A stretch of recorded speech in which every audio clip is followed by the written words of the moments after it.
Assalamualaikum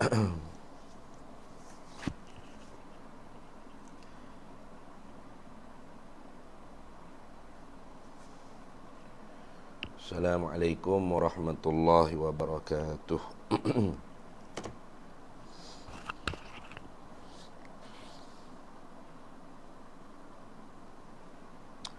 Ila hadratin nabiyil mustafa sayyidina rasulillah sallallahu alaihi wasallam wa ila kaffatil anbiya'i wal mursalin wa li azwajihi ummahatil mu'minin wa li ahli baitihi wa dhurriyyatihi wa ashabihi ajma'in wa thumma ila arwahi masyayikhina wa muallimina wa ulama'ina wa khususan ila ruhi syekh musannifi hadzal kitab wa usulihi wa furu'ihi wa man yantasibu ilaihi ajma'in syai'un lillahi lana wa lahumul fatihah. A'udzu billahi minasy syaithanir rajim. Bismillahirrahmanirrahim. Alhamdulillahi rabbil alamin arrahmanir rahim maliki yaumiddin. Iyyaka na'budu wa iyyaka nasta'in ihdinas siratal mustaqim siratal ladzina an'amta 'alaihim ghairil maghdubi 'alaihim waladdallin. Amin. Bismillahirrahmanirrahim. Alhamdulillahi rabbil alamin. Wassalatu wassalamu ala sayyidina wa habibina wa syafi'ina wa zukhrina wa maulana Muhammadin wa ala alihi wa sahbihi ajma'in. Subhanaka la ilma lana illa ma 'allamtana innaka antal alimul hakim. Wa la hawla wa la quwwata illa billahil aliyyil azim. Allahumma aftah 'alaina futuhal 'arifina bika bil hikmah waftah 'alaina min ladunka 'ilma kama fatahta 'ala sayyidina Muhammadin sallallahu alaihi wasallam bihaqqi Taha sayyidil kaunaini wa jaddil hasanaini abil batuli wal qasimi. Rabbana iftah bainana wa baina qaumina bil haqq wa anta khairul fatihin. Rabbi shrah li sadri wa yassir li amri wahlul 'uqdatam min lisani yafqahu qawli. Saddid lisani wahdi qalbi bihaqqi jaddina sayyidina Rasulillah sallallahu alaihi wa ala alihi wa sahbihi wa sallam. Rabbi yassir wa la tu'assir wa tamim bil khair ya karim, amma ba'du. Faqala syekhul muallifu rahimahullahu ta'ala wa nafa'ana Allahu bihi wa bi'ulumihi fid daraini amin ya rabbal alamin. Kita berhenti mana hari tu? Sudahlah.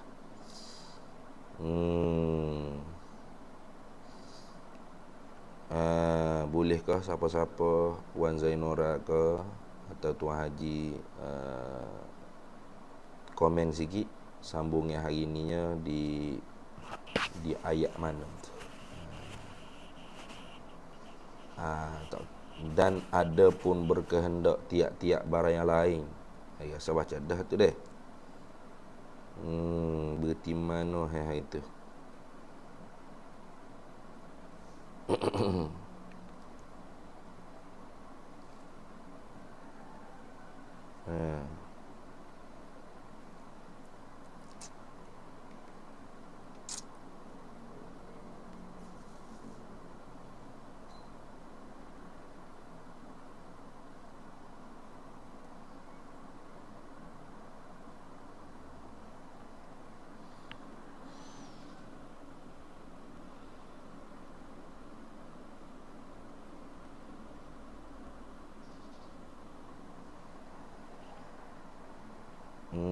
Tak ada komen lagi ni.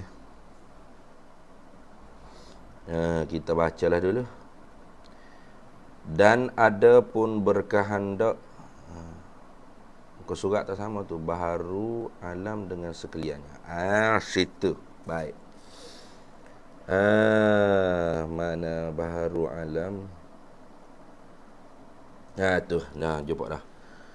Dan diambil daripada perkehendak tiap-tiap barang yang lain kepadanya kepada Allah itu diambil, yakni diambil faham. Nah. Tu, dan diambil ni orang panggil dan difaham. Sebenarnya diambil ni dia terjemah daripada Arab wa yukhadhu dia panggil. Nah, wa yukhadhu tu ay wa yufhamu. Kadang-kadang Tok Guru dia kata apa? Dan diambil, yakni dan diambil faham. Diambil reti, diambil faham. Nah. Tu diambil reti, diambil faham. Diambil faham daripada kata berkehendak, yakni berhajat, tak boleh lepas oleh tiap-tiap barang yang lain selain daripada Allah ni, tak boleh lepas kepadanya kepada Allah itu. Diambil faham, dua pula, yakni dua makna pula. Gitu. Diambil reti, diambil faham, dua makna pula. Tu. Mana bila sebut kata tiap-tiap barang selain daripada Allah, semua tak boleh lepas dengan Allah. Tu semua berhajat kepadanya Allah. Semua tak boleh lepas dengan Allah. Nak kelip mata, Allah. Nak sedawa, Allah. Tu. Nak bangun jaga, Allah. Nah. Nak tidur, nah, Allah. Nah. Ikutlah. Nak ketuk telefon, tak boleh kalau tidak Allah Ta'ala izin. Tu semua perkara ni semua tak boleh lepas dengan Allah. Walau sebutir kumen, walau sebutir virus, walau sehalus debu, walau segerak diam, semuanya makhluk ni berkehendak, makna berhajat, tak boleh lepas kepadanya, kepada Allah. Diambil reti, diambil faham pula bila sebut kata selain daripada dia, selain daripada Tuhan, tak boleh lepas dengan Tuhan, semua berajak ke Tuhan belaka. Diambil faham dua pula, yakni dua makna pula. Dua makna pula kita kena reti situ. Mana? Pertama daripada dua makna. Dah. Pertama daripada dua makna, baharu alam dengan sekaliannya alam. Tu bihudusil alami kullihi. Tu bihudusil alami kullih, mana dengan baharunya alam ini semua sekali, tidak terkecuali. Ini sebagai iktiraf kepada fuak-fuak falasifah. Fuak-fuak falasifah. Fuak-fuak falasifah ni bagaimana? Fuak-fuak dia ni, fuak-fuak falasifah ni, nah, alam ni qadim. Biqidamil alam. Alam ni qadim. Qadim bin nau dia panggil. Nah, qadim. Dengan sebab tika turut Allah Ta'ala qadim, maka alam ni turut qadim. Tu alam ni turut ke qadim. Itu fuak falasifah. Kafir lah. Tu sama juga orang yang duk mengajar kata iktikad, Nur Muhammad ni qadim lah. Tu semua tu kufur belaka lah tu. Tu jaga-jaga dah. Tu kita boleh dengar lah ni. Orang mengajar dalam Facebook. Nah, doktor dah tu. Tu orang panggil doktor, ustaz lagi. Duk bawa orang kepada apa? Tarekat ni lah. Tasawuf lah konon-kononnya. Tapi bila dia mengajar, boleh dia kata Nur Muhammad tu ialah qadim. Allah Akbar. Ini orang panggil jauh tersasar tu. Kalau pun nak pegang Nur Muhammad, mesti kita kena kata Nur Muhammad tu makhluk. Kalau kita nak iktikad, nak pegang, nak percaya kata makhluk hak pertama Tuhan buat ni ialah Nur Muhammad sekalipun, mesti kita kena kata Nur Muhammad tu makhluk hadis baharu. Jangan sampai kita kata Nur Muhammad tu qadim. Apatah lagi orang panggil nak soal makhluk pertama tu jadi tu apa kau dia Nur Muhammad kau kolam kau aras kau, itu termasuk dalam perselisihan pendapat di kalangan alim ulama kita. Tu ulama ahlul hadis, mereka tu banyak orang panggil mereka tu banyak orang panggil berpendapat makhluk pertama tu jadi ialah air. Tu kerana adalah hadis Sahih Bukhari-nya, tu kalau tak silap lah, Nabi kata wa kana arshuhu 'alal ma'i, dan adalah arasnya Allah tu di atas air. Tu jadi di awal hadis tu kalau tak silapnya sahabat tanya, makhluk apa tu yang buat? Maka Nabi jawablah, awwalu ma khalaqallahul kursi, awwalu ma khalaqallahul arsy. Dan awal-awal makhluk Allah Ta'ala jadi itu ialah arash. Wa kana arshuhu 'alal ma'i, dan adalah arash tu ialah di atas air, bermakna air ada dulu. Maka ada orang panggil di kalangan ulama muhaddisin, ulama fuqaha pun ada. Mereka berpegang kata bahawasanya makhluk mula-mula tu jadi ialah air itu sendiri. Ada yang berpegang dengan qalam, ada yang macam-macam lah. Dan tak tinggal juga ramai juga yang berpegang dengan Nur Muhammad, Nur Nabi Muhammad sallallahu alaihi wasallam. Tapi bukanlah Nur Muhammad tu koding, Nur Muhammad tu tetaplah baharu, bukan koding. Boleh ada orang mengajar kata Nur Muhammad koding, siap. Itu semua tu terberjangkit dengan ajaran-ajaran falasifah. Maka barang siapa yang mengiktikadkan alam ini qadim, kufur wal iyadu billahi min zalik, tanpa ragu-ragu. Sebagaimana falasifah, mereka tu dikafirkan oleh ulama kita ahli sunnah wal jamaah dengan sebab 3. Salah satunya ialah mengiktikadkan alam ini qadim. Itu kan? Kita doa aja sama tu kan syair tu. Bisalah satin kafaral falasifatul aidah idza ankaruha wa hiyal musbattah ilmun bi juz'iyyin wa hudusu awalimi wa hashrun li ajsadin wa kanat maitah. Bisalathatin kafaral falasifatul aidah, dengan sebab 3 perkara tu dikafirkan fuak falasifah tu oleh ulama ahli sunnah wal jamaah. Kerana apa mereka dikafirkan? Iz ankaruha wa hiyal musbattah, kerana ingkar mereka itu akan 3 perkara tadi, padahal 3 perkara tu sabit dengan dilalah qat'iyah al-yakiniyah. Mana 3 perkara tu? Ilmun bi juz'iyyin, mereka i'tikad ilmu Allah Ta'ala hanya kulli. Allah Ta'ala hanya mengetahui perkara yang bangsa umum sahaja. Bangsa juz'i, bangsa satu persatu, Allah tidak mengetahui. Siapa kata? Fuq falasifah kata. Kafir mereka, kafir. Tu ilmun bi juz'iyyin wa hudusu awalimi, dan baharunya alam. Tu falasifah kata bi qidamil alami, qadim alam ini. Kalau alam ni qadim, bermakna alam ni tak berhajatlah kepada yang menjadi.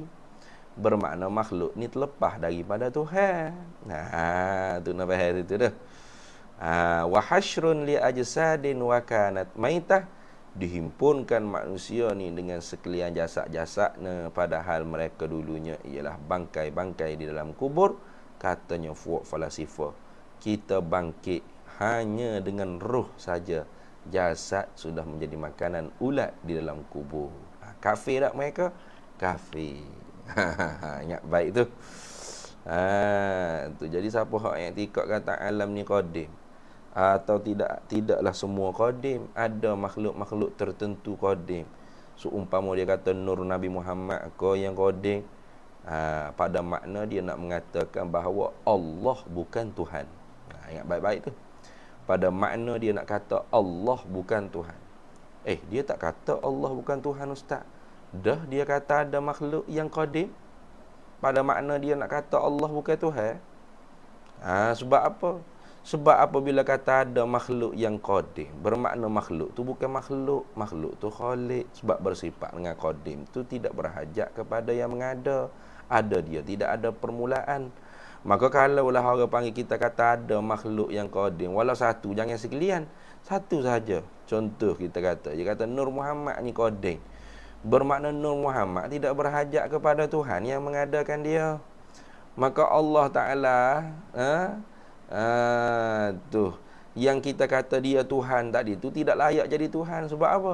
Sebab ada masiwahu, barang selain daripada dia, yang la yahtaju ilaih, yang tidak berhajat kepadanya. Gapo? Nur Muhammad tadi. Dia nak berhajat gapo ke Tuhan? Mungkin bukan Tuhan buat dia. Mungkin dia kodeng. Dia ada, tidak ada permulaan. Sebagaimana Tuhan pun tidak ada permulaan, Nur Muhammad pun ada, tidak ada permulaan. Kalau gitu berbila kodeng. Berbila kodeng jadi tak dudul kudamak mustahil. Ni berbila benda kodeng tu jadi mustahil. Allah tu kodeng satu zat, Nur Muhammad tu kodeng satu zat. Kembali kepada perbahasan sifat wahdaniyah. Mana kalau berbila-bila Tuhan jadi lagu mana? Terkadang dia pakat, terkadang dia balah. Itu burhanut tawaruk, burhanut tamanu'. Tu yang menyebabkan hak kita belajar dah sebelum pada ni, kalau berbila Tuhan, berbila benda koding ni, hak bahasa zat ni, yang menyebabkan bukan setakat makhluk ni hancur, alam ni hancur lebur.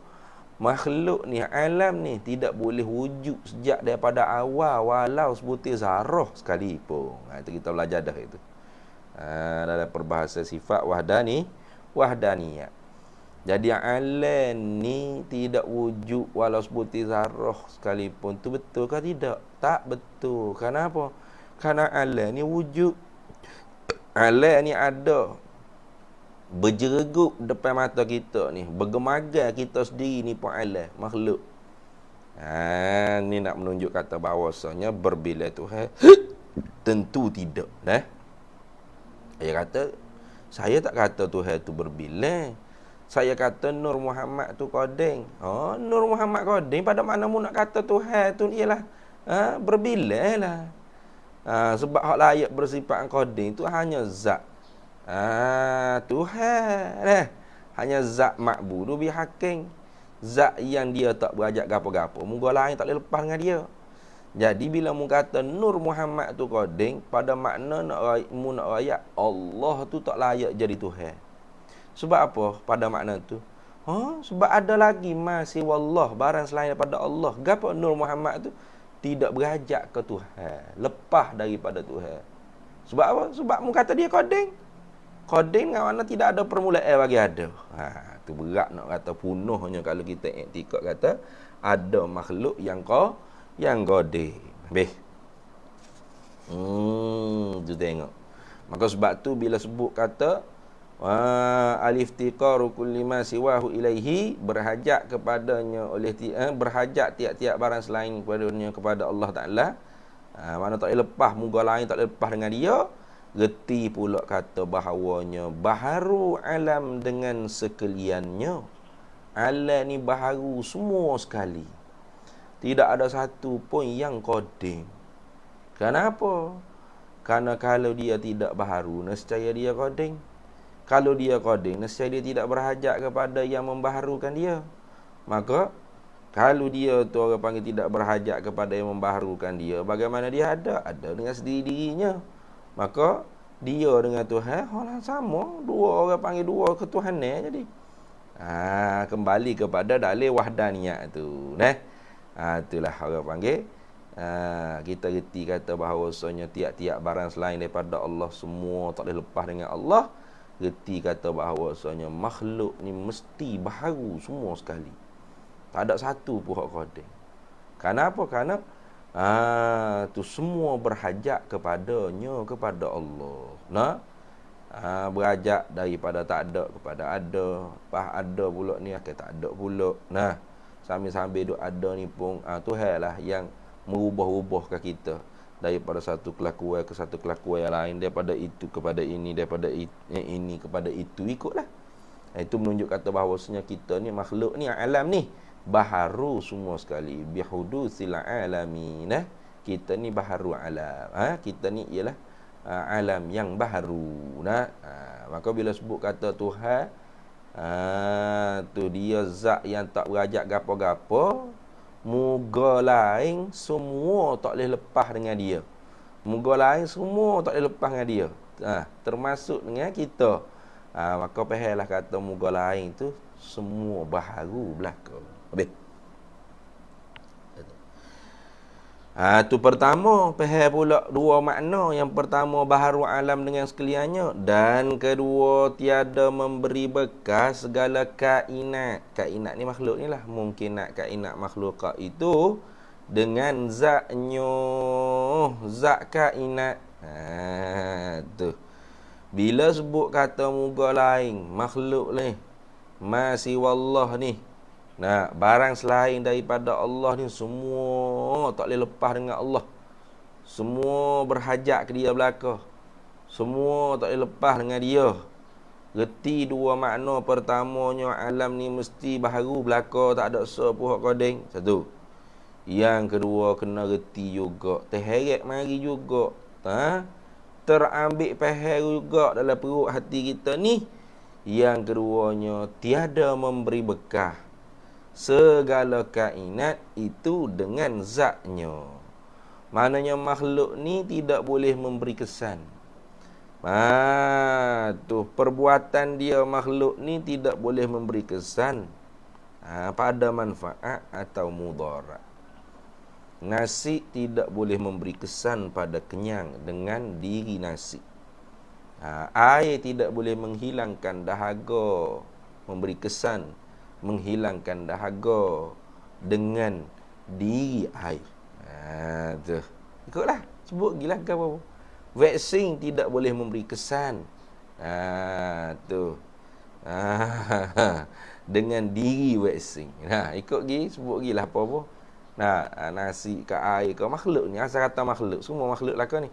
Panadol tidak boleh beri kesan pada sihat. Tu dengan dirinya Panadol. Ikut lagi. Aircon tidak boleh memberi kesan pada sejuk dengan diri aircon. Kipas tidak boleh memberi angin, tidak boleh memberi kesan pada mendapatkan angin dengan diri kipas.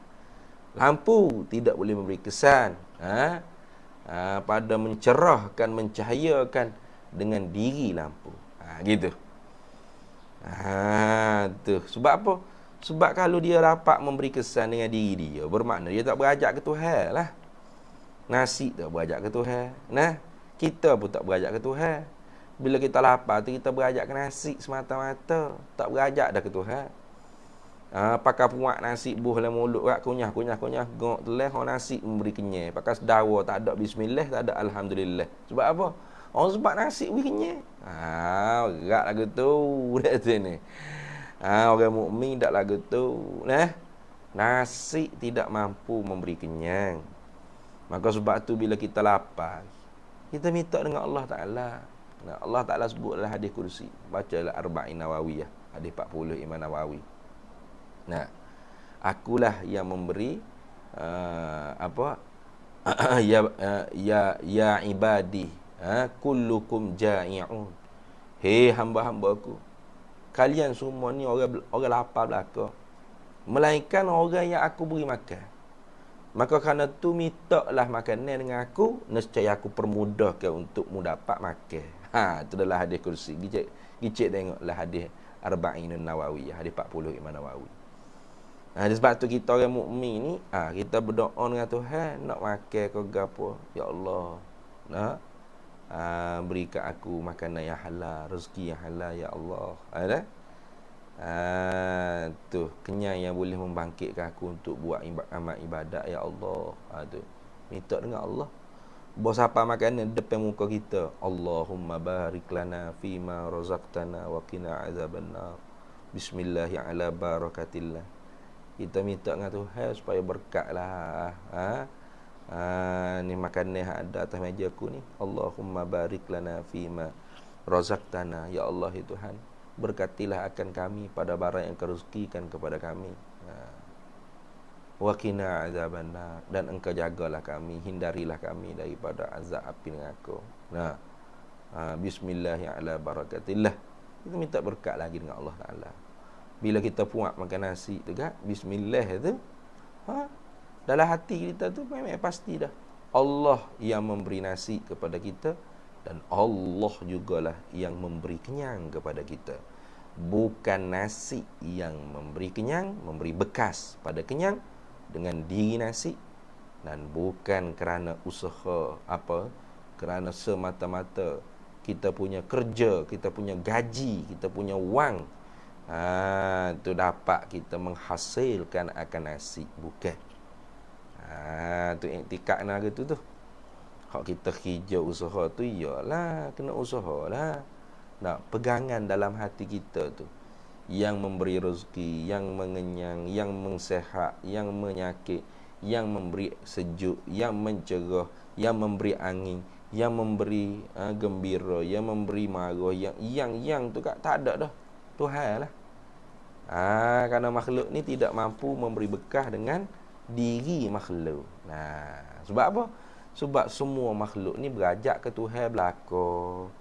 Kalau orang panggil makhluk ni boleh memberi kesan dengan diri makhluk, maka makhluk tak berajaklah ke Tuhan. Itu. Nasi mampu memberi kenyang, manusia tak berajak ke Tuhan. Sebab itulah nanti bila dajjal tubik tu makanan orang mukmin ketika tu gapo. Oleh kerana makanan ni duduk dalam wilayah kekuasaan dajjal. Nak makan sekeping roti pun kena beri dengan dajjal. Tu nak makan sekeping roti, nak berapa lagi weh? Nak minum air ke seteguk air, nak makan sekeping roti, sebuku nasi ke, semuanya kena beriman dengan dajjal tu ialah Tuhan. Bila dajjal tubik nanti, bila dajjal mengaku kata diri dia tu Tuhan, tu barulah start daripada tu fitnah dajjal. Tu.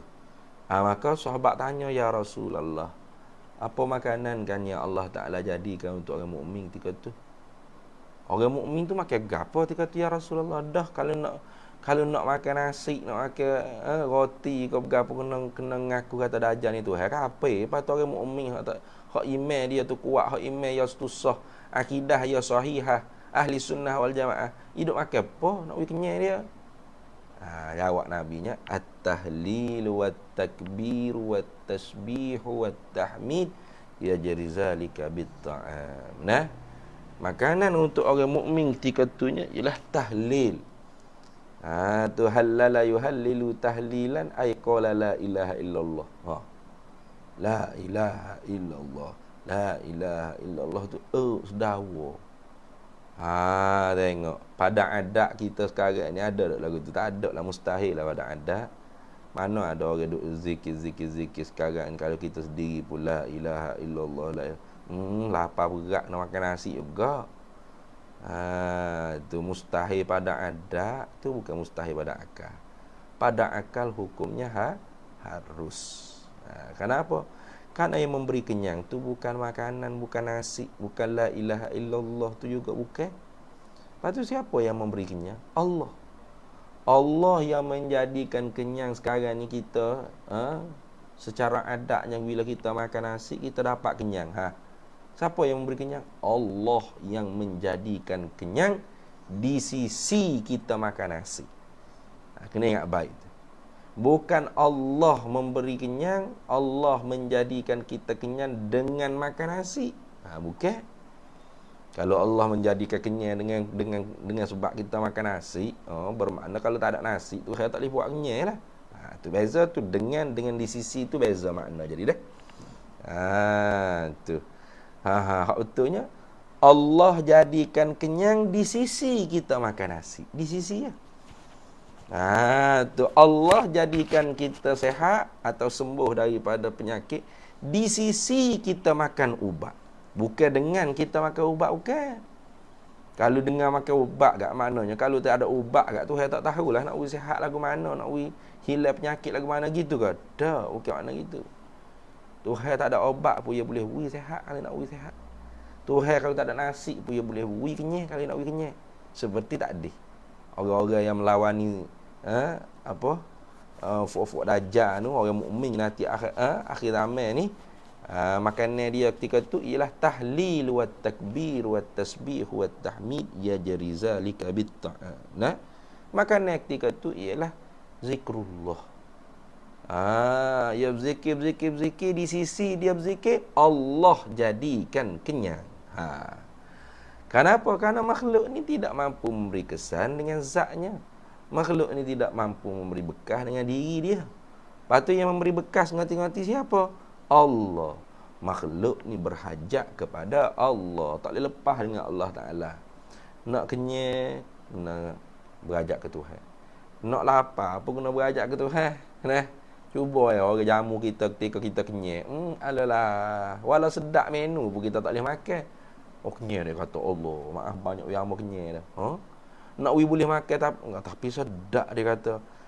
Sedap tapi kenyang dah. Allah kenyang sangat dah ni. Tapi nampak sedap teliu pula. Tapi kawan kenyang dah lah. Tengok. Nak boleh makan kena lapar. Lepas tu nak lapar mana? Berajak ke Tuhan juga nak lapar. Nak kenyang berajak ke Tuhan, nak lapar berajak ke Tuhan. Tu ni.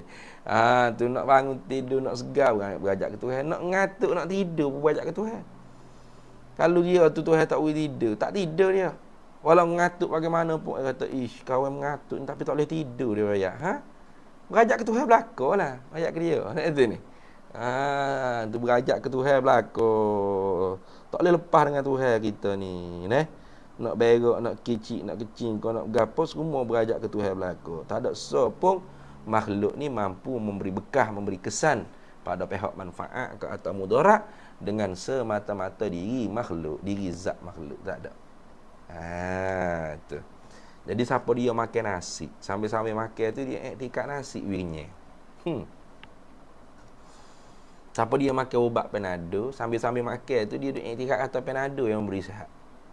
Siapa dia hak pasal aircon, sambil-sambil duduk ada sejuk tu dia iktikad aircon yang memberi sejuk.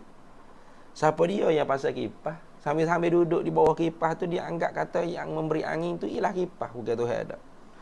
Siapa dia yang pasal lampu, sambil-sambil duduk dalam cerah lampu tu dia kata dalam hati dia yang mencerah ialah lampu, bukan Tuhan ada. Maka orang ni pada makna nak pada makna dia nak ayat Allah bukan Tuhan. Kafir. Allah bukan Tuhan. Sebab apa? Sebab benda-benda ni semua ni tak berajak kepada Tuhan. Dia sendiri yang mencerahkan, dia sendiri yang memberi sejuk airconnya, dia sendiri yang memberi angin kipasnya, yang memberi sihat sendiri pada Panadonya, memberi kenyang sendiri pada nasi makanannya. Ni perkara-perkara gini ni jaranglah orang kita nak bercakap atas surah atas masjid ni.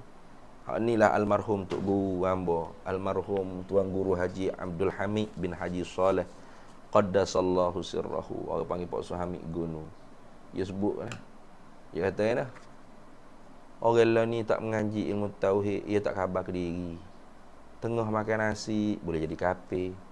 Duduk di bawah aircon sejuk boleh jadi kafir. Tengok. Duduk bawah kipas berangin boleh jadi kafir. Tu. Boleh kafir apa? Kalau duduk iktikad perkara-perkara ni memberi kesan pada diri dia. Diri dia tu yang memberi bekah pada manfaat atau mudarat. Itu demam tu kat telai Panado boleh 2-3 butir cabut cah nyakit. Iktikadnya Panado yang beri sihat. Tengok. Boleh jadi kafir. Allah nyanyilah kalau dia tak mengaji ilmu tauhid ni kan. Duduk dalam kemerbahayaan sokmo-sokmo. Akidah dia tu tidak terselamat. Padu ingat kau Islam lah dianya.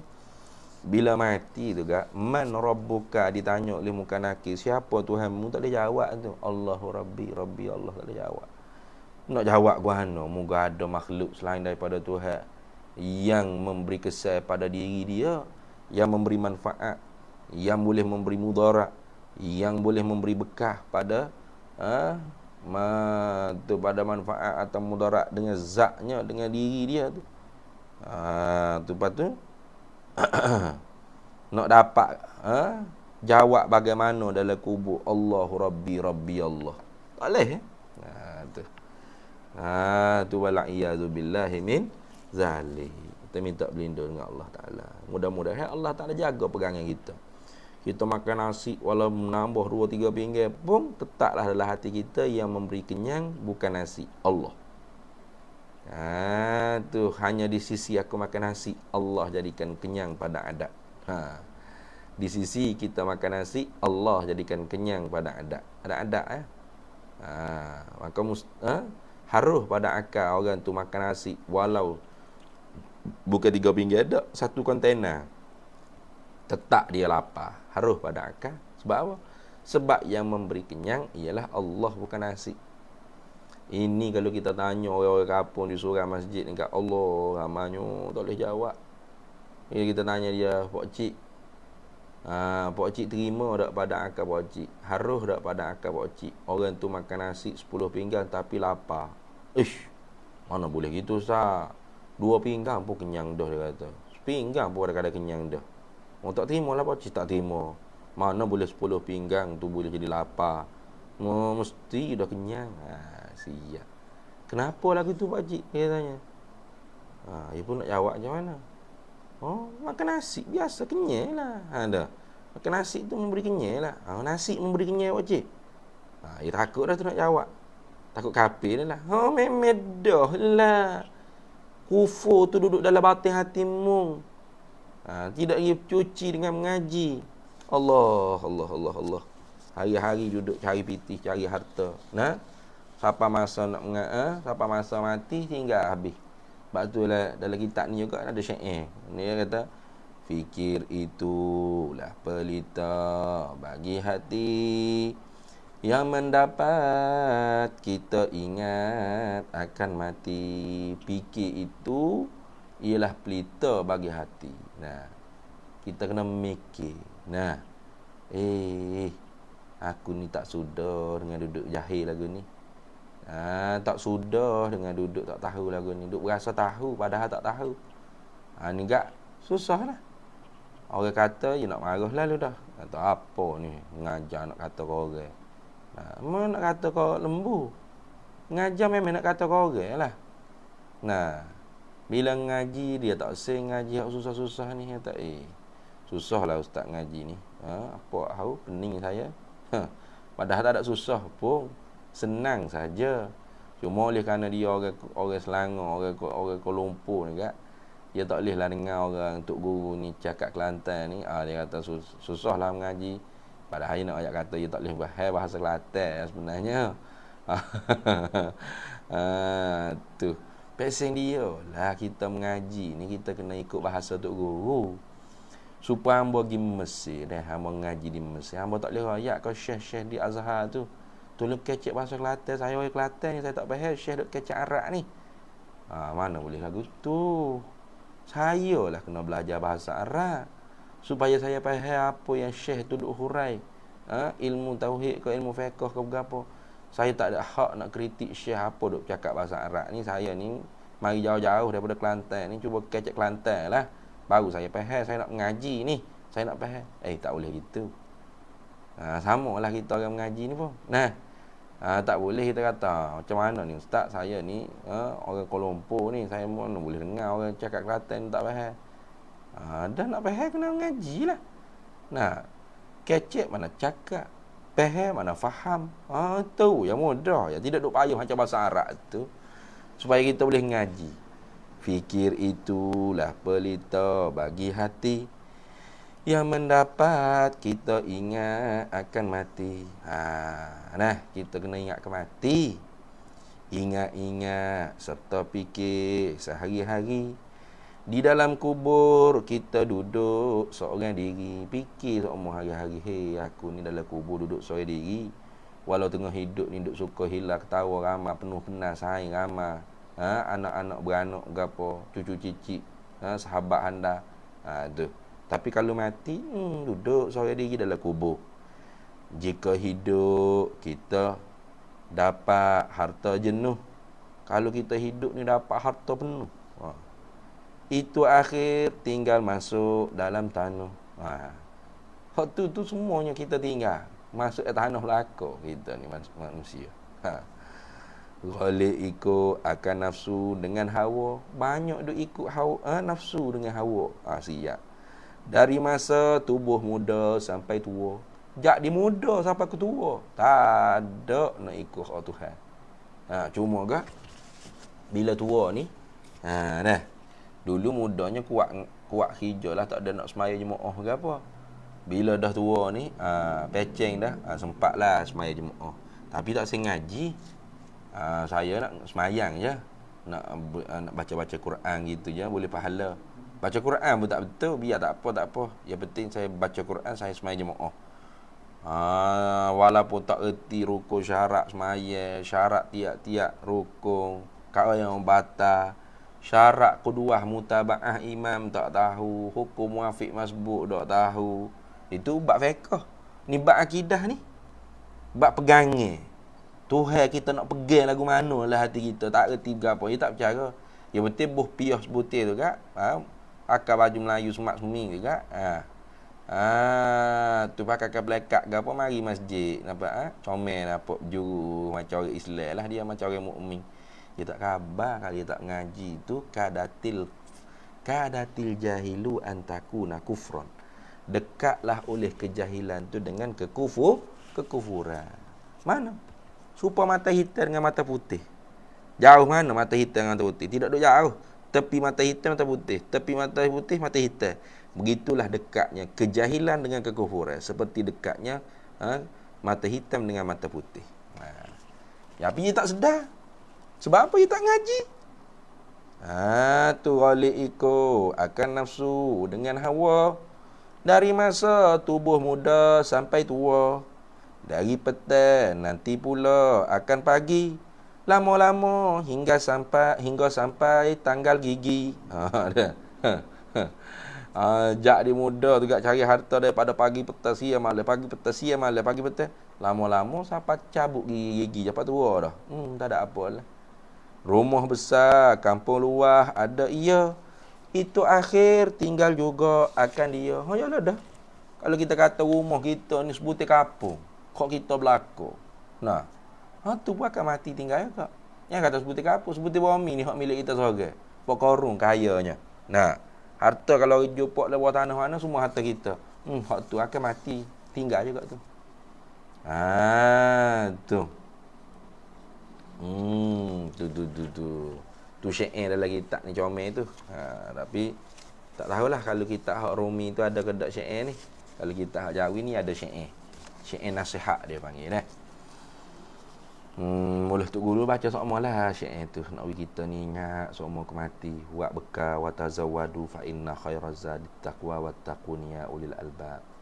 Baik. Dan lawan bagi dua tu dua pula. Lawan dia tu dua pula lah. Mana? Qadim alam, tentu tidaklah qadim alam. Dan memberi bekah makhluk kainat ni dengan diri makhluk kainat. Tu orang panggil lawan bagi dua tadi. Tentu tidak. Yang duk pergi lagu tu. Pergi lagu tu kafir lah. Dah. Lawan dua tu dua pula. Capur dua jadi ke dia? Jadi empat. Dua capur dua jadi empat. Dan dihimpunkan dengan 18 dahulu itu. 18 mana? 18 nu. Sifat wajib. Bila sebut kata untuk berhajat kepadanya oleh tiap-tiap barang yang lain, mana tak boleh lepas selain daripada dia tu, semua tak boleh lepas dengan dia. Masuk sifat hayat, ilmu, kudrat, iradat. Tu kaunuhu hayyun, kaunuhu hayyan, kaunuhu sami'an, kaunuhu aliman, kaunuhu qadiran, kaunuhu muridan dan wahdaniyah. Dan tentu tidaklah lawan-lawan dia. Hak tu jadi 18. Tu. 9 yang wajib kita i'tikad dengan mesti sungguh, 9 yang mustahil kita i'tikad dengan tentu tidak. Jadi berapa? Jadi 18. Tu. Dan dihimpunkan 4 ni tu dengan 18 yang dahulu itu, jadi berapa? Jadilah 22. Tu. 18 campur 4 jadi 22. 22 ni yang masuk, makna yang terheret reti, yang terfaham mari. Tu. Yang masuk makna yang terheret reti, yang terfaham mari dengan secara automatik di dalam makna, yakni di dalam makna ketuhanan yang kedua. Mana makna ketuhanan yang kedua? Iaitu makna ketuhanan yang kedua berkehendak, yakni berhajat, iftikar maknanya. Nah, berkehendak dengan makna berhajat, iftikar, fakir, berkehendak tiap-tiap barang yang lain itu, tiap-tiap masiwahu tu, barang selain daripada Tuhan tu semua tak berkehendak, berhajat, tak boleh lepas tu kepadanya, kepada Allah Ta'ala. Nah, tu. Kepadanya, kepada Allah Ta'ala. Gitu ke? Sudah pening dah. Berkehendak tiap-tiap barang lain itu kepadanya. Gitu. Betul tu. Iaitu berkehendak tiap-tiap barang yang lain itu kepadanya, kepada Allah. Berhenti situ dulu. Qamah dulu. Qamah situ. Tu mana ayatnya? Lama dia kata ambil di falsafah Greek tua Yunan. Ni ustaz. Ambil daripada Quran lah. Kita dah sebut sama dah. Tuhan firman, ya ayyuhan nasu antumul fuqara'u ilallah wallahu huwal ghaniyyul hamid. Ya ayyuhan nas, hei manusia, antumul fuqara'u ilallah. Ni kalian semua fuqara, fakir, aliftiqar, kulli ma siwahu ilaihi ilallah. Mana fuqara'u ilallah, semua tak boleh lepas dengan Allah. Fakir pada Allah, berhajat kepada Allah, tak boleh lepas dengan Allah. Itu makna berhajat dengan mana tak boleh lepas. Tu orang panggil makna ketuhanan yang kedua ni. Wallahu huwal ghaniyyul hamid. Allah Ta'ala tu kaya dan yang berhak mendapat kepujian. Apa kaya? Kaya mutlak. Alistighnahu an kulli ma siwahu. Terkaya dengan makna tak berhajat gapo-gapo kepada selain daripada dia. Dia tak berhajat gapo-gapo selain daripada dia. Selain daripada dia semua tak boleh lepas dengan dia. Itulah Tuhan. Itu dah. Habis itu. Kemudian dihimpunkan yang masuk di dalam makna yang pertama itu. Tu. Kemudian kita berhenti situ dulu lah. Kita berhenti di situ. Kemudian tanda tu, hamba ni pening dah kalau nak tanda di kitab hamba ni. Macam-macam tulisan tu ada, jadi tak boleh nak baca dia kata. Kemudian dihimpun, dijumlahkan yang masuk, yakni makna-makna yang masuk dengan secara automatik lazim di dalam yang pertama, yakni di dalam makna ketuhanan yang pertama itu enam liku wallahu a'lam. Terbukti kemudian dihimpunkan. Kita sambung nanti insya-Allah. Wallahu a'lam wa ilmuhu atam. Bismillahirrahmanirrahim. Allahumma inna nas'aluka min khairi ajilihi wa ajilihi ma 'alimtu minhu wa ma lam na'lam. Wa nas'aluka al-jannata wa ma yuqarribu ilaiha min qawlin wa amalin wa niyatin wa i'tiqad wa na'udzu bika minan nar wa ma yuqarribu ilaiha min qawlin wa amalin wa niyatin wa i'tiqad wa nas'aluka min khairi ma salaka 'abduka rasuluka nabiyyuka Muhammadin sallallahu alaihi wasallam. Allahumma faqihna ilma syari'ati wal ma'rifati wat tariqati wal haqiqah wasta'malna biha bihaqqi sayyidina Muhammadin sallallahu alaihi wasallam. Rabbi fanfa'na bi barakatihim wahdina al-husna bi hurmatihim wa amitna fi tariqatihim wa mu'afatihim minal fitani wa sallallahu sallam ala sayyidina Muhammad walhamdulillahi rabbil alamin. Taqabbalallahu minna.